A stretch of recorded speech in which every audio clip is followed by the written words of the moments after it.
came back from making Tracks 1 and having taken it to the Great Electric Train Show, and we're having a chat about the layouts and what they do next, and I said that we've got to have a station. It's the big missing piece. And the reason for that was that I love a scenic layout. Actually, and personally, I don't particularly like building stations. There's a lot more effort in trying to make platforms fit together, get the clearances right. There's a lot more has to go into a station scene. But it was about the connection to the audience that comes to see the layout. It's like everyone knows what a station is. You know, it doesn't matter whether you've seen a train on TV or you've travelled on a train once, maybe you've never travelled on a train, but everyone knows what a station is. And everyone's connection with the railway is where they walk down a staircase or up a staircase onto a platform, and then you've got that train whizzing by you. And that was kind of what I suppose I had in mind when I was saying to Pete about the idea that you need a station for this. That's the next big thing that Making Tracks needs. The challenge was always to build a station. The first 2 layouts we built hadn't had a station, and Mike particularly was wedded to that it wasn't a model railway unless it had a station in it. I was of the opposite persuasion. Having built Leamington Spa, which, as you know, is all station, the most interesting part of Leamington Spa for me is Hatton Bank. And it was interesting to watch over the 20 years, more people take photographs on Hatton Bank of my layout than they do at Leamington Spa station. So Pete's initial reaction was, well, he'd rather not, I think was the polite way of putting it. Stations were something he didn't want to build as part of the Making Tracks scenes. He'd got this focus of building a realistic model of the West Coast main line. He'd got that line side feel, and I understood all that, was totally on board with all that as well. Because we were in the cathedral, it was very much about movement and letting young people or anybody drive the trains. To me, putting a station in was complicated in that respect, but no, Mike was insistent it wasn't a model railway without building a station. I think he went away and thought about it and thought, actually, do you know what? I've kind of got a point. You know, if you're trying to preach model railways to a different audience and to communicate with people who aren't normally interested in model railways, which is a lot of what Making Tracks is about with particularly Chester Cathedral. It's not about talking to modellers, even though all of us modellers love to go and see it. It's an amazing thing for us to go and see. But actually it's about opening model railways out to a much bigger, broader audience. So I sort of said, I would build a station, but there's only one station I'd build. And that would be Milton Keynes, because if you're going to build a station, then build a completely complicated station. Then the challenge was there from the beginning. It is a stunning station. It's got all the excellent things you need from a station, because you've got the high-speed trains going through on one side of it, you've got the slow-stopping trains and the freight on the other side of it, but you've also got the bi-directional lines as well. So you can actually see, if you go to Milton Keynes, you go and stand at the station, you'll see trains come in and stop on one of the platforms, and then another train will overtake them straight through another platform at 125 miles an hour. There aren't many places where that actually happens these days on the real railway. But that gave the station an instant kind of glamour and drama about it from a pure railway point of view. But you've also got the backdrop as well. You've got a mirror finished building that follows along the whole backdrop of the station. It's a stunning facade. I mean, it's very brutalist architecture in a lot of ways, but it is stunning at the same time. And then even the station itself, there's a lot of intricate details to get into with Milton Keynes Central Station. It's not just a simple passing station like some of the other locations on the West Coast. It's got some seriously big structures to it. So I knew the station really, really well. It was achievable in the time that we had. It was achievable in the space that we had, although we would need to look at the space different. But the fact that it was bi-directional, 125 mile an hour running, for the people that operated the layout, volunteers, and for the public, it made a fascinating subject. It's a modern station, so it was, that's why we accepted the challenge in the end.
Well, you kind of got two sides to the railway station at Milton Keynes. If you kind of look at it as the fast and the slow side. So the fast side is pretty much entirely focused on express trains. So that's the Pendolinos doing the full speed straight through the station at full tilt. They're running from London to Manchester to Birmingham to Preston and Glasgow and beyond.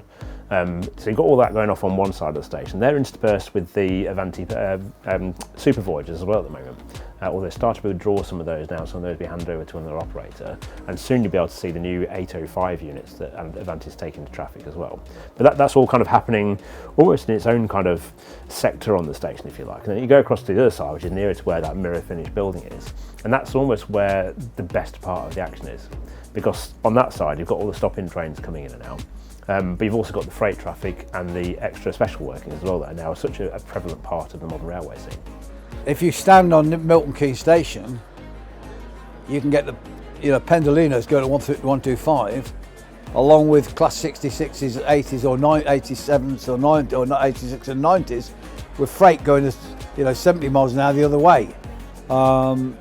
You've got the 350s, so there's a huge variety of traction there. And it's, I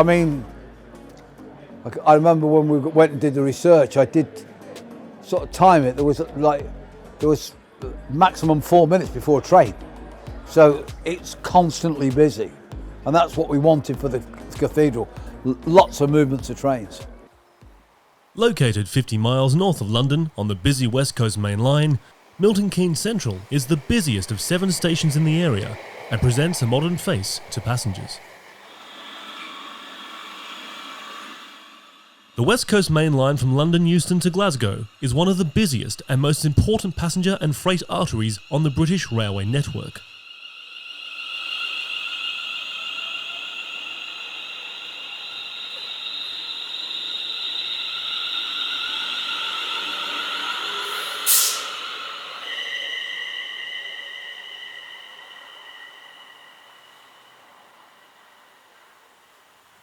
The West Coast Main Line links central London with the major cities of Birmingham, Manchester, Liverpool, Preston, Carlisle and Glasgow. Every day, more than 600 services use the West Coast Main Line through Milton Keynes, conveying 4.2 million passengers every year, with an astonishing 90,000 freight trains operated each year on the route, transporting more than 180 million tonnes of goods.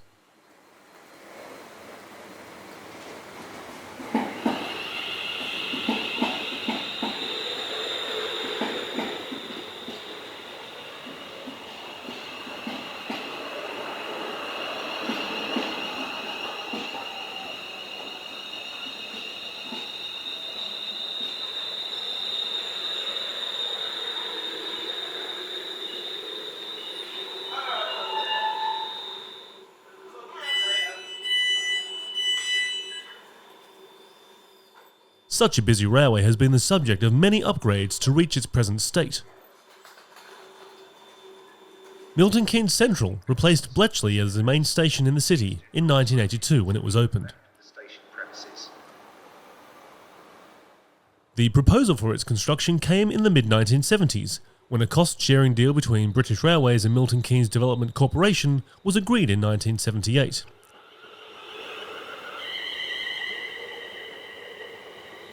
One year later, MKDC architect Stuart Mosscrop designed the new station and office blocks either side, which now stands proudly along the east side of the platforms.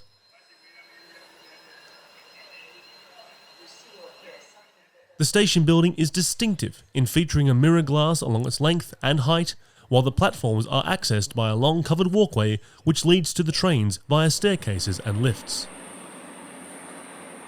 On the platforms there are all the usual features, including waiting rooms, benches, advertising hoardings and safety measures to keep passengers safe, particularly as the non-stop Pendolinos pass through the station at over 100 miles an hour. In total, there are 7 platform faces at Milton Keynes Central, which sees the station split into slow and fast sections. Platforms 1 and 3 are the slow line platforms, with platform 2A remaining as a 5-car bay, while platform 4 and 6 are for fast trains, with platforms 2 and 5 being bidirectional. Current passenger operators at the station are Avanti West Coast for long-distance intercity trains from London Euston to Liverpool Lime Street, Manchester Piccadilly, Preston via Birmingham, and ultimate destinations of Glasgow Central or Edinburgh Waverley. In addition, there are 2 trains per day to Blackpool North. London North Western Railway provides stopping passenger services from London Euston to terminating points at Northampton, Crewe and Birmingham New Street.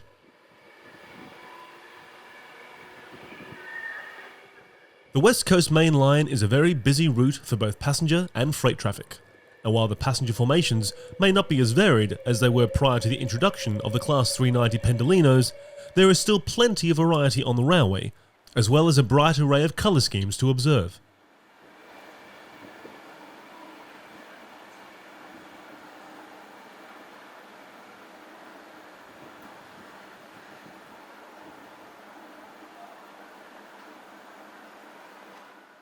When the station first opened, it was served by electric locomotives consisting of classes 86, 87 and 90 on long-distance passenger services, while Class 310 and occasionally Class 309 electric multiple units could be seen too. Second-generation overhead units included the Class 319s and 321s, while today the locomotive-hauled expresses have given way to the Class 390 Pendolino fleet, and the stopping trains are formed of Class 319 and 350 4-car units, often in multiple. Class 220 and 221 Voyager units are also seen at Milton Keynes Central with Avanti West Coast.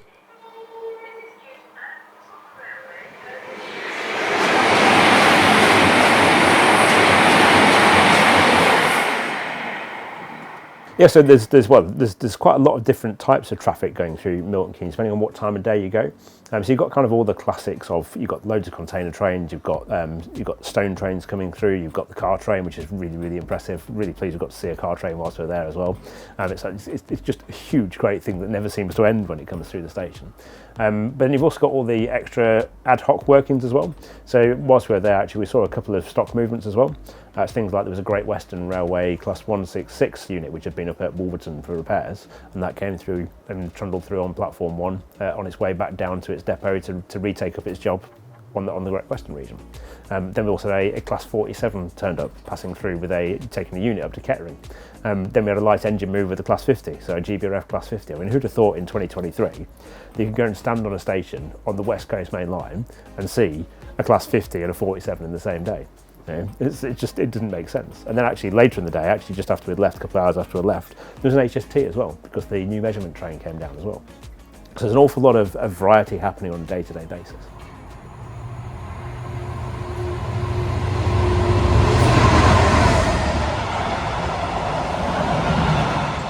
The real interest comes in the freight and stock movements which take place on the West Coast Main Line.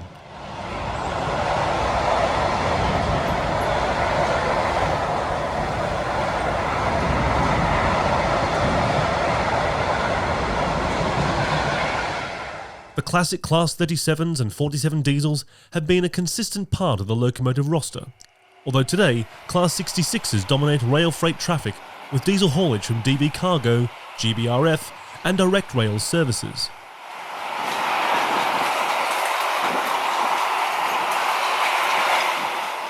Class 67 and 68 Bobo diesels from DB and DRS respectively are regular performers on the West Coast Main Line on charter, stock and freight traffic.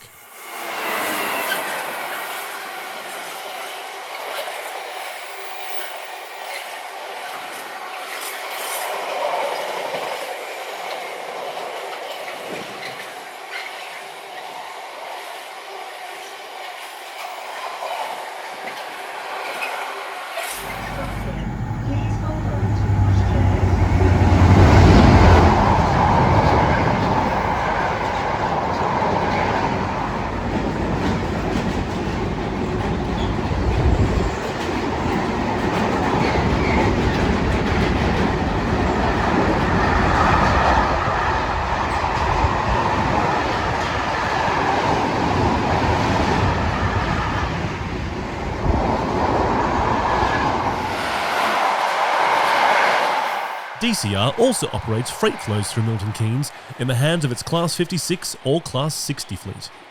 Adding further variety are the AC electrics on freight traffic including Freightliner-operated Class 90s on container trains and Class 92s with DB Cargo and GBRF. The Class 92s are also seen at night and early morning, hauling the overnight Caledonian sleeper trains from London Euston to destinations in Scotland, adding further variety to the scene.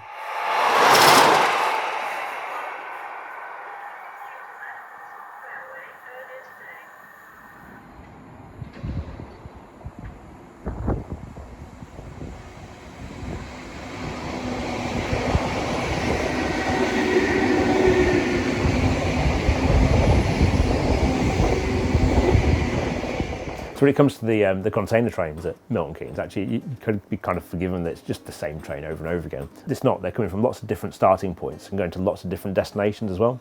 For example, there's now 3 forms of traction on a daily basis on Freightliner trains, just operated by a Freightliner. I actually got the Class 66s, which are the most common at the moment. They're often running out on trains out of Felixstowe going up to the north. We've also got Class 90s on some of the container trains as well, usually operated in pairs, which is great seeing a pair of Class 90s roar through the station.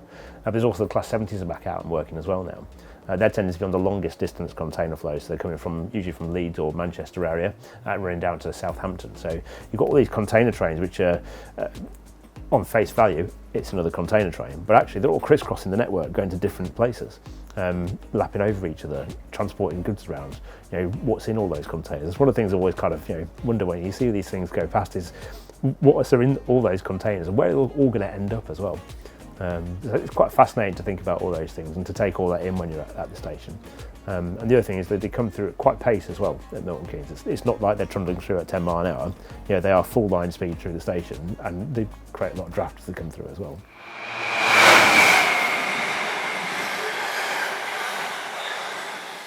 When it comes to traffic types, the West Coast Main Line is dominated by intermodal container traffic, with flows from major terminals in the south and east traversing the route to destinations in the Midlands, Northwest and Scotland. These are joined by aggregate traffic, cement trains, mail traffic, car trains and more.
For added variety, there are many special workings including charter trains, stock movements handled by a rail operations group and GBRF, and network rail test trains which bring even greater locomotive variety to the station, including heritage traction such as Class 37s, 47s, 50s and more.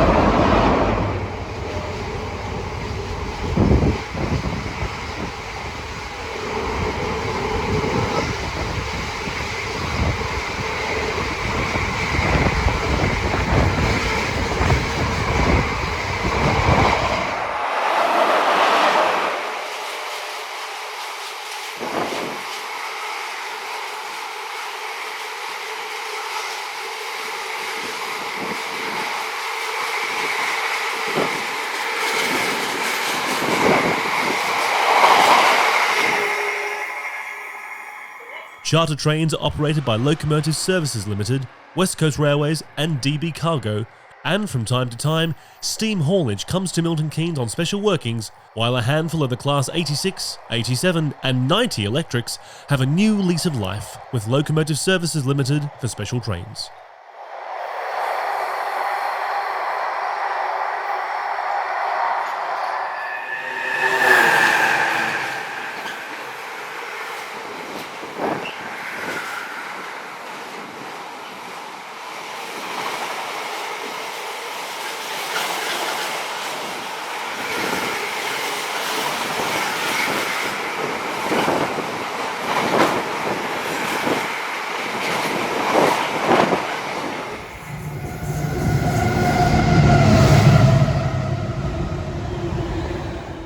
Milton Keynes Central continues to be an essential part of the West Coast Mainline operation, with more than 4.2 million passengers using its concourse and platforms.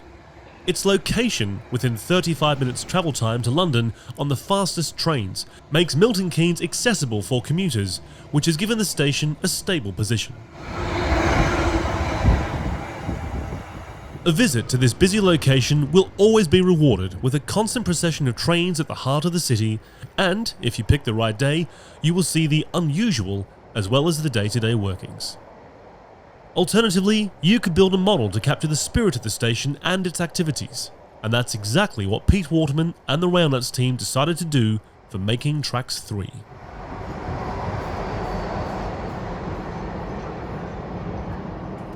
So, I mean, the Class 90s, I mean, they're West Coast through and through. They're built in the late 1980s to power West Coast mainline express trains and freight traffic, and they're still there today.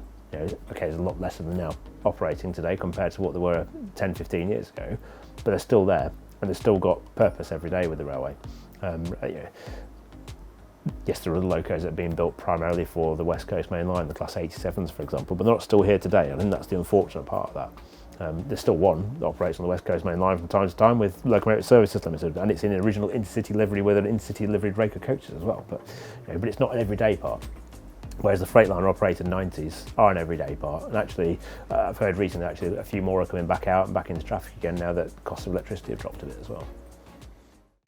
Weathering can vastly improve all aspects of any model railway, in any scale and gauge, transforming a toy train into a lifelike depiction of the real thing. In this series, we explore the basic and highly effective techniques and demonstrate how to weather goods and passenger rolling stock, steam and diesel locomotives, utilising easy-to-use items such as weathering powders, sprays and washes.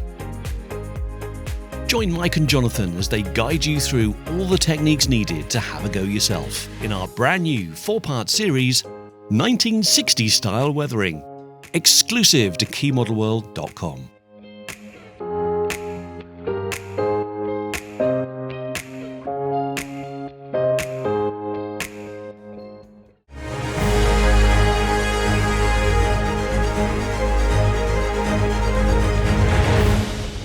Well, the first thing Phil did was he downloaded Google Earth and scaled it. So the first thing we did it in scale. So we spent hours on the floor taping all these pieces of paper together. So we'd actually got a print of the actual scale Milton Keynes station. We'd worked out that the platforms are just short of 16 feet in 4 mil scale. So that was pretty well easy for us to do. We go, right, well, the station will fill 2 boards. So we know that's easy. So we can have those 2 lines. We don't really have to change anything there. We know if we want the building in the back, we're gonna have to cheat slightly and reduce the size of the road. But that's all we had to do. So what we did was we took the Google Earth prints and put them on the 2 boards, the 2 8-foot boards, and that we realised obviously they couldn't be 2 foot wide, they had to be 4 foot wide. And then what we did, we printed the approaches and the entry and into the station, and that's when I said, wait a minute, okay, now we've got to be a bit clever, because the entry and the exit from Milton Keynes is straight, because it's 125 miles an hour, which is great on the real railway. Don't really work on a model railway. It doesn't work. And particularly when we were coming to this challenge of putting all 3 or 2.5 together for Milton Keynes show last year, I knew that it wouldn't work if we had 170 feet or whatever, 156, 7 feet in a straight line. It just wouldn't work. So I remember I went to bed and I thought, you know, you can't walk in the cathedral and see a straight line of Milton Keynes. It's got to be more than that, you know, it's got to. So I worked out how to put a kink in it, because you've got 2-foot boards and then you've got 4-foot boards. And I thought, if you come straight out on the back 4 foot, so in other words, when you're coming into the station, the track's lined up with the back 2 foot, but then you curve round into the front 2 foot, and then it fans out into the station, and you do the opposite the other way round. So you literally come in, you make a fabulous S, because you come in like that. So when you've got your pendolinos, 1, 2, 5, they tilt in and they straight through, and then they tilt and go round. So we put the points in where they should be, but then we cheated, because I don't think it would look right to put a straight 57 feet in there. So that was the only compromise we were. Station is absolute scale, everything is right. There's just a bit, half the road missing between the station and the actual buildings. Rest is there.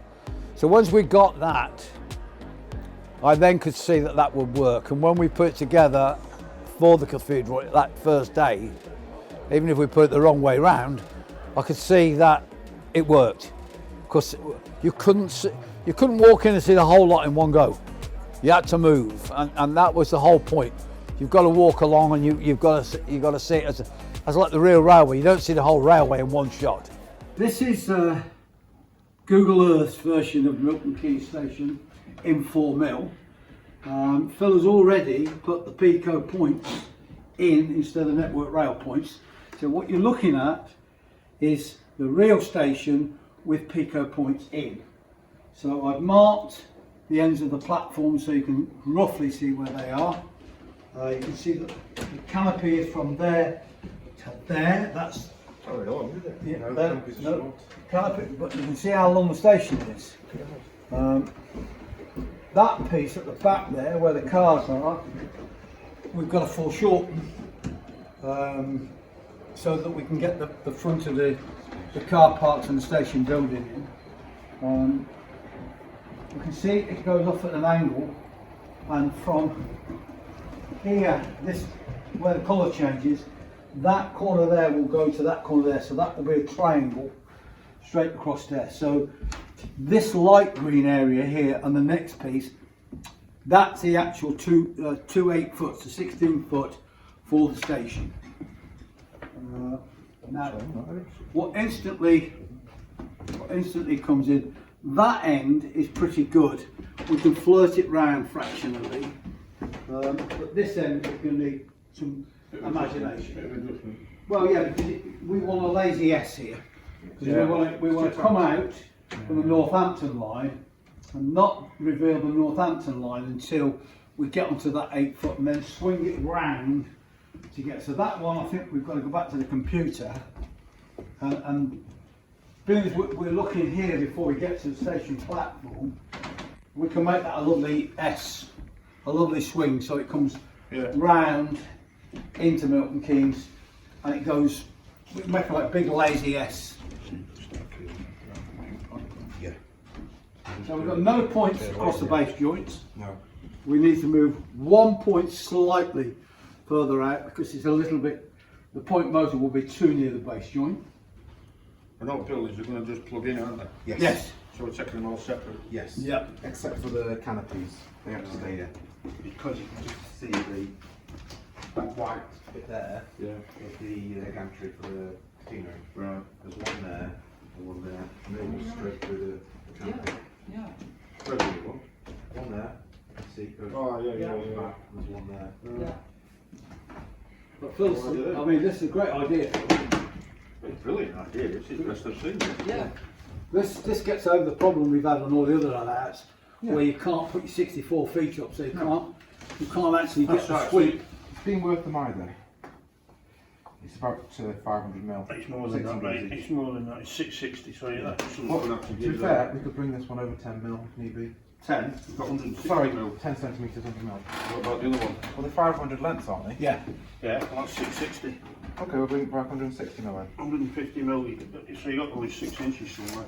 Yeah, we can just move this one this way, and then all the other machinery can work from this. Can't do, they don't do specials, do they? No. Well, you can solve. Well, I thought Aaron said it wouldn't matter. No, Aaron could make it work. So Phil, we've just spent this morning sticking together 153 sheets of paper and laying them out on the floor. Can you tell us what we've actually been doing? So this represents 6 baseboards worth, and then so we've got the what we're calling the wing parts either end, which brings us because this layout is 4 feet deep at this part here. We've had to bring the whole front 2 feet out. So by doing that, we put the little wings on the end to give it a bit more, to bring it out so the middle is still 8 feet of gap. Then you can see the colours. This has got a slight blue hue to it, so that represents 8 foot wide baseboard. And this one's got a yellow hue, which is another 8 foot of baseboard. And that one is green again for that bit of 8 foot baseboard. And then these bits here are bigger because this is the 4 foot wide rather than the standard 2 foot wide, so we can get the station in and all the platforms and all the track. And how have you actually gone about creating what this looks like? So this is a stitched photo from Google Earth. Zoomed in as far as I can to get the resolution, and then joined it. There's about 6 or 7 pictures from Google Earth all stitched together. That's then scaled down to 70, whatever it is for 00. Imported then into any rail. That's then laid as a translucent background. Baseboards are translucent on top, and then I've added the track again on top, tracing the real thing. And is there anything special about the track that we're using here? So it's all Pico track, including the Pico Express points. And then the only thing that's not real, prototypical, is in real life, this bit of track from there to there does not exist. And that point doesn't exist, it's a lot further down. But to help running at the cathedral, by adding this little tiny bit of track in, saves a conflict on the up and down on the slope. Just improve running when there's volunteers and children playing. To just take that conflict out by adding. And I can see we've actually laid out a 11 car Pendolino. Why have we done that? So the edge of the platform is here, and then that's like the slope bit. It's probably got a name. And then the platform runs from here all the way down to here. So we put the 11 car on just so it looks like. It really shows the scale of what we're trying to achieve here. Yes. We laid it out off Google Earth, and over the week I've been speaking to Phil, and the reality of Milton Keynes doesn't quite work as well for a model as we'd like. So what we've done this week, Phil has remodelled it by bringing this angle board, instead of having it at that 8 foot, move it down to it's on the end of the station, so that we get this lovely sweep. Because of course at the end there, that's where it goes round the corner into the fiddle yard. So by doing this, it works out even better, gives us a lovely, lovely run into the station. We won't do the same at the other end, we'll reverse it back and put the straight board there and the angle board further on, so you get a lovely sweep through, straight out, and then sweep round into Berkhamsted. You can learn more by doing things than planning. So what we didn't do on Making Tracks 2, which we did on Making Tracks 1, that we suddenly realised was a mistake, was we didn't put hand grips on the end of the boards. So what we're doing now is going back to Making Tracks 2, and putting the grips on. That's what Dave's doing and I'm doing that. And that makes a massive, massive difference to loading on and off fans. It makes a huge difference.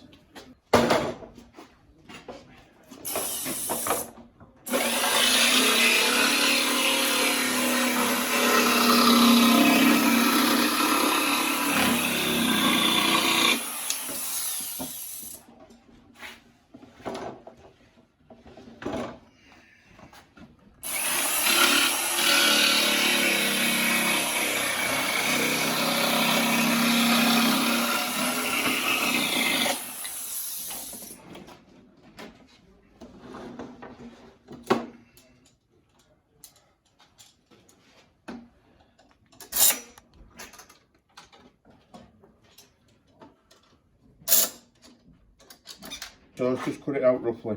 That's why I go down it with that pen first. So leave that ink line in, this router will then cut it nice and neat. Because the ball bearing is going to ride all the way around there. So just go in.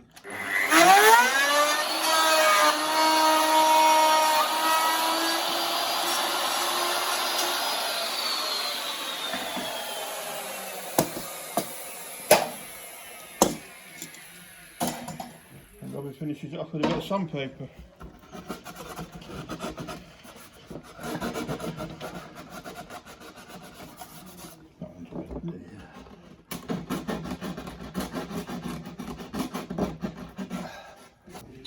We've moved the wing board from here to 8 feet here.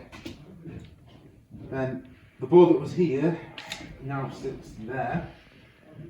Then you can see where the track used to run, which is along here, and it's now been effectively kind of pushed in this direction to give a nice sweeping curve that Pete wants. The only really change is it's gone from a left-hand point to a right-handed point. But other than that, all we've effectively done is just gently nudge the track for a more of a sweeping curve rather than a tight, sharp curve. And the reason for that is what? So we've done that because Pete wants it. The idea behind it is to remove this, so it's not symmetrical. So the middle of the station is here. So effectively the middle of the layout is here. And then when it goes that way, it was a complete mirror image. So it went 8 foot by 4 foot board, to an 8 foot by 2 foot board, to a wing board, to another 8 foot by 2. Where now this side is different to the other, so it's not symmetrical. So it gives it a better flow isn't the right word, but a more, it doesn't look like a mirror, is the main takeaway. To be honest, I think in the back of my mind I thought, right, if Mike can challenge me, I can challenge Mike. So if he thinks that building a station is difficult, right, let's put all three together. You know, you want a challenge? Let's put a challenge. I think we've got to go back a step first, because there was a single question that started the whole Great Electric Train Show idea. And that single question was, how long is the building? And I measured the building, I figured it all out, and I went back and said, it's 152 feet. So that's the maximum you can have. I've got to have the rest of the space got to be there for people to go around the end of the layout. It's 152 feet. And that single conversation in two or three sentences set the wheels in motion for what we did at the Great Electric Train Show in October 2023. And it was when I saw Phil down the bottom of the hall in the photograph that I went, yes, we've got to do this. Because to me station wasn't a challenge. Putting the 2.5 together was a challenge because there were so many imponderables. So when I was designing Milton Keynes for making tracks 3, I'd got in the back of my mind I was going to challenge Mike to put all of them together. So when I did that curve, I never told Mike this, but I'd already pulled together string cutting from making tracks 1 and made sure that when I come out of Milton Keynes it fitted perfectly. So he didn't know that, I had to change the end, obviously, but I always knew that if I wanted to, it would mean I'd got one spare end board I could only use on the Chester layout, which we've got on here. But it was worth it that I knew that if we did go to put them all together, it would fit straight away. There was no problems. In 2022, Hornby launched its new TT120 range to the public in the form of 2 train set packs, 4 series of locomotives and a handful of rolling stock, leading many to believe that this new scale was just ever going to be a train set. Since then, several other companies have created TT120 products such as track and other accessories, and Hornby are working on further locomotives to add to the range. In this episode, we push this new scale further with the inception of 12mm Bridge, a 10-foot by 6-foot layout using all the latest components available and giving you a comprehensive step-by-step guide of layout construction. Join us as we embark upon this fascinating journey in our brand new series, Building a Model Railway in TT120.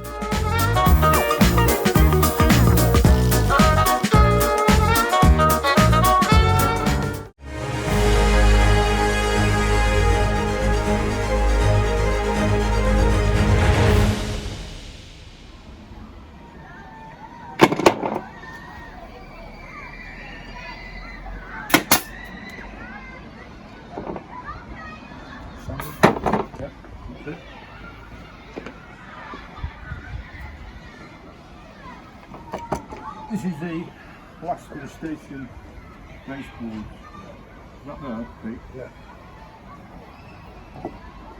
Hello. They say at school.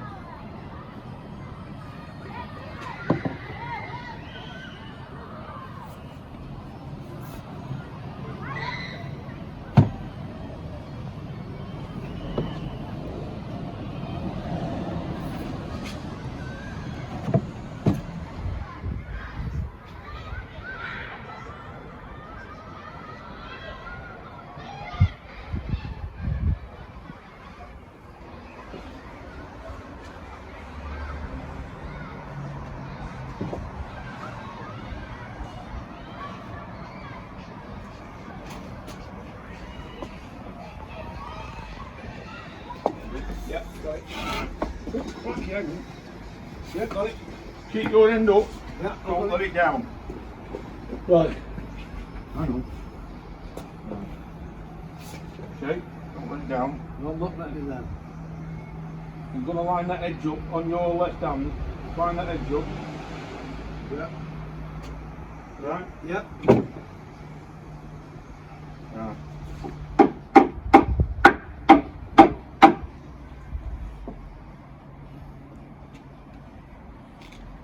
That edge won't line up because it's wider. I've got to cut it yet.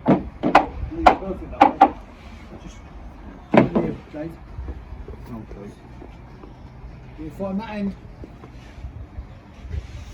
No, let me have it because I've got to knock it that way a bit. I might have to smooth it off. That'll do. Yeah, it's perfect here. It's absolutely perfect this end, Dave.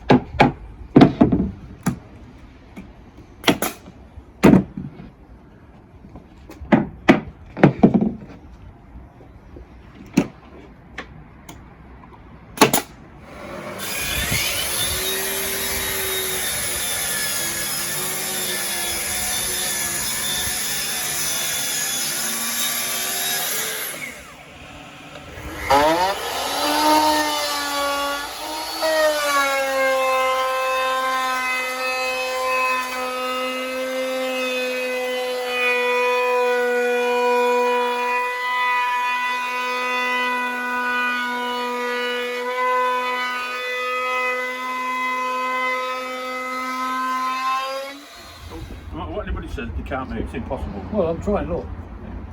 They are. When the next board goes to it now, on there, they're dead flat. They're level. Right? You know, so to keep them in pairs, I always mark the tops so they can't get mixed up. So Dave, if somebody was doing that at home, what's your biggest tip to creating that? I bought a cheap drill from Aldi, right? Absolutely superb. Only about 60, 70 quid. It's been brilliant. It's got a laser on it and all that and everything. And it's just I mean, I've got a big pillar drill there, but I use my mortise in that, and it's it's chisel. But you talk about jigs a lot. Yeah, Is that the trick? Jigs are the secret. You've got to make sure before you start cutting all these notches, right? Glue and pin, as you can see, 10 pins in each one, and they're glued. Two pieces together. Now initially, it doesn't really matter whether it ends up like a little bit exaggerated, a little bit like, well, that's big as that. It doesn't matter if it's a bit, because you can cut it wide to start with, right? And then when you've got your dowels in, drill your holes through your dowels, put it through the thicknesser. You get it to the exact thickness you want, so they bang on. The whole of all the making tracks, including Leamington Spa, has all been about jigs. Always. Whether it's for laying the track, whether it's for building the buildings, the platforms, the boards, build a jig. Listen, the reason I say jig's a good idea, if you've got a lot to build, and a lot of them are saying, now I've got another 22 baseboards to make, but 20 now, I've done 4. And apart from one, they're all the same. So once you've got a jig made, it cuts out all this measuring, and as you know, I've had a problem with my eyes now. Seeing small measurements is getting very difficult. So to me, once I make a jig, you don't make a mistake. Right, the other 20 baseboards I've got to make are all this size, that width, which is the same width as that, right? Now that is a jig. All the measurements are on it. I don't have to think of anything. It's all written down what everything is. And for drilling the holes in the ends of the baseboards, this won't go in here because it might be, right? Because this you've got to do, right? You can drill through there, through there, through there for the bolts, and that's for the jigs. Right. That's for the dowels. So, in manufacturing, if you're repeating the process over and over again, like building an aeroplane or a ship or a car, everything's made on jigs, because you're not going to measure every one. You get a piece of mail, stick it to that shows you where the holes are. The holes are in place every time. If you're making more than one, measuring isn't the answer, because human error. You know, the thickness of a pencil line can be 1/2 mil. You know, I mean, if you're 1/2 mil out with these dowels, they don't go in. I mean, these are made by getting from Station Road baseboards. They're absolutely superb, and they're cheap.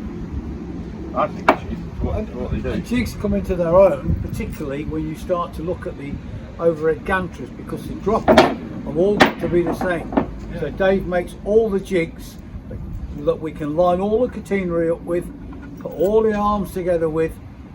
They're exactly the same as this one. They just make it easy. You put your wire in between, everyone's the same. These are ready now for bolts go through. Just tighten them up. Easy. That is your station. That's the middle of making track 3. For the first time, you've got it. It's Halloween, so Dave and I are Count Dracula's mates. Today we've actually achieved a lot, because Dave's finished the first 4 boards, 2 station boards and the in and out boards, which means we are physically now starting to build the layout, because we've got 32 feet done. So some complicated bits for Dave still to do, but generally we can now start to put together the first 32 feet, which is the crucial part. Yeah, I say if you know them legs, if you can get 4 sets of them done in pairs with a bolt through the top, like I told you, wrap tape down the bottom legs because it's stopping. Well, we can do it Sunday, can't we? Yeah, and then put a beam on the outside edge of it. They're 4 foot wide, so we can when we get them big boards there, it'll hold them up. Well, you're there, so we can do something. But you need about 36 foot beam. Yeah, I've got it. So we can get that. 4 foot space now. And now we've gone one stage further, because tomorrow we're about to start. We've got the first board. We've actually got these boards already made, and you can see we've made platforms in card, so we can sit them on and start to get a feel for the track. You can see the paper's slightly moved, so it's slightly a bit. But what we've got It's the platforms, where they're going, and we know now where to go and what we can do. Because we are restricted that in the middle of the layout, the catenary is 600 mil apart, and it's between the girders. In other words, you can't compromise that, and that has to be our datum point. So the maximum length on the Pico White is 500 mil, but in reality it's 600 mil. So Aaron's going to have to make some special wire for the middle. The purpose of cutting card templates of the platform tops was to visualise the flow of the station, and we weren't quite sure what order we were going to make things in, whether to do the court first, the platforms first, or the track first. So having a physical template to play with has given us a way forward. So now we're going to make the platforms first, well, lay the court first, then make the platforms, then lay the track to the platforms. So now these bits of card are really a bit of waste, but they were a helpful tool to get to where we need to be.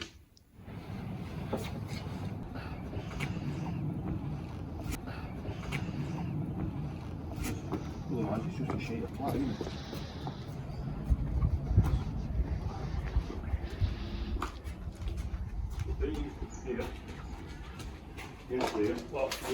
Yes and no. These are not going on anyway. Move it up, Rob, a bit more.